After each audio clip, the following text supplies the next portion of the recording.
TTD ఆధ్వర్యంలోని వివిధ ట్రస్టులకు record స్థాయిలో విరాళాలు అందరికీ తెలుస్తోంది. ఇదే అంశానికి సంబంధించి పూర్తి డీటెయిల్స్ మా ప్రతినిధి గోపినాథ్ అందిస్తారు. గోపినాథ్.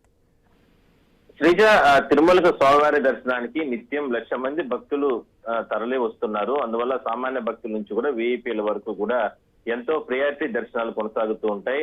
తోపులాట్లకి తొక్కిసలాట్లకి ఆస్కారం లేకుండా టీటీడీ అధికార యంత్రాంగం ఉన్నటువంటి అంటే దాదాపు 7,000 మంది ఉద్యోగులతో అధికారులతో పాటు కాంట్రాక్ట్ బేసిక్ లో 20,000 మంది వరకు కూడా అందరూ కూడా కష్టపడుతూ ఉంటారు.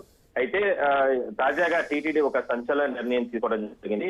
మొన్న టీటీడీ పాలక మండలి సమావేశంలో కీలక నిర్ణయం ఏమిటంటే 10 లక్షల రూపాయల వరకు కూడా ఇకపైన డోనర్లు ఇచ్చేటటువంటి దాడులకు సంబంధించి కేవలం సంవత్సరంలో ఒక రోజు మాత్రమే విఐపి ప్రోటోకాల్ దర్శనం ఉంటుందనేది ప్రకటన చేయడం జరిగింది. ఇట్లా ₹1,00,000 సంబంధించి 5 లక్షల ఇట్లా రకరకాల దాతలకి కొన్ని ప్రివిలేజ్ దర్శనాలు ఉంటాయి. విఐపి బ్రేక్ దర్శనాల నుంచి కూడా ₹300 దర్శనాల వరకు కూడా వాళ్ళకందరికీ సేవా టికెట్ ఇవన్నీ కూడా కొనసాగిస్తూ ఉంటారు.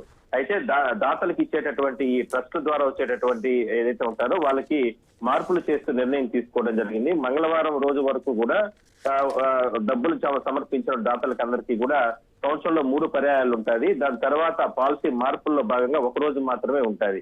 అందువల్ల చివరి రోజు మొన్న బోర్డు మీటింగ్ అర్ధరాత్రి వరకే అవకాశం ఉంటుందన్న ప్రకటన చేసిన నేపథ్యంలో దాదాపుగా వందలాది మంది భక్తులు దాతలు వాళ్ళందరూ కూడా వివిధ ట్రస్టులకి టీటీడీకి డబ్బులు సమర్పించారు. అందువల్లనే ఆ ఒక్క రోజే దాదాపుగా 100 కోట్ల రూపాయల వరకు కూడా విరాళాలు టీటీడీకి ఆన్లైన్ ద్వారా కావచ్చు, ఇట్లా ఆఫ్లైన్ ద్వారా కావచ్చు, లేదంటే ట్రస్టులకి వాళ్ళు నేరుగా వచ్చి సమర్పించడం కావచ్చు, ఇవన్నీ కూడా చేయడం జరిగింది. సో వాళ్ళకందరికీ కూడా గతంలో ఉన్న ప్రివిలేజ్ దర్శనాలనే కొనసాగిస్తారు. మంగళవారం తర్వాత అంటే నిన్నటి నుంచి కూడా కొత్త పాలసీ అమల్లోకి వస్తుంది. అయినప్పటికీ కూడా కొత్త పాలసీలో అవసరం వస్తే భవిష్యత్తులో మరికొన్ని నిర్ణయాలు తీసుకుని దాతలను ప్రోత్సహిస్తాము.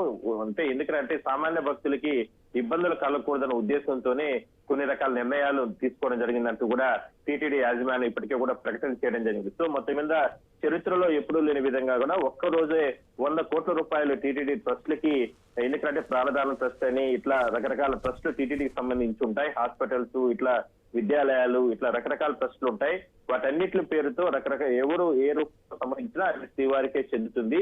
అందువల్ల ఆ ట్రస్టులకు ఇంత పెద్ద మొత్తంలో రావడం జరిగింది. అయితే గతంలో ఉన్న ప్రివిలేజ్ దర్శనాలన్నింటినీ కూడా అలానే కొనసాగిస్తాం. కొత్త పాలసీ ప్రకారం మాత్రమే కొన్ని మార్పులు చేస్తామంటూ కూడా టీటీడీ ప్రకటన చేయడం జరిగింది.